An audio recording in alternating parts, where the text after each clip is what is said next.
Well, Perkinsville is a village of the town of Wethersfield. It's quiet, nice history. Machine tool, machining industry, a lot of that type of stuff's been done because of the rivers. The machine tool industry was a huge thing, and it's all gone offshore now.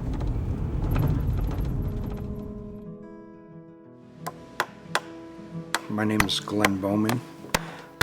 I've been the owner of Vermont Soapstone Company for the last 25 years. Company's been here in Perkinsville since 1856. We're here because the stone was here.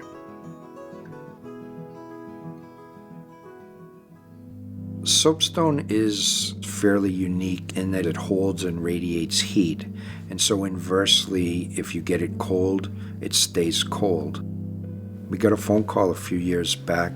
Terraforma asked if we could make him some whiskey stones. We'll have to admit that we kind of laughed at him a little bit. We went out to the scrap pile and we cut him up a few pieces. We shipped them down to him, and here we are 3-4 years later, and I think at this point we've made him about 3 million pieces. It's a lot of pieces.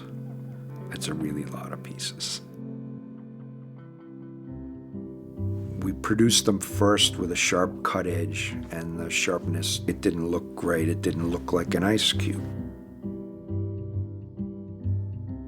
What we figured out finally was we rented a cement mixer, dumped a bucket of them in there, and they tumble against each other, and it gets a good finish on the edges.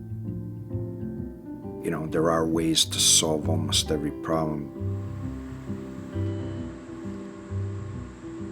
You know, the New England economy, which is our market in architectural stone, has certainly had its issues over the last 5 years or so. The whiskey stones has helped keep us afloat, quite honestly, yeah. I remember my grandfather, he had that bottle that he kept up on the top shelf, and it always kind of broke his heart that he had to put an ice cube in there because it would always melt a little bit, and the stone, he would have loved that idea. I guess what attracted me to the business in the first place was its history. You know, we produce a product that I guarantee forever because I think it'll last forever. It's not going to be different in 5 years or 10 years or 20 years. It's still going to be the same product, produced the same way, probably by the same people.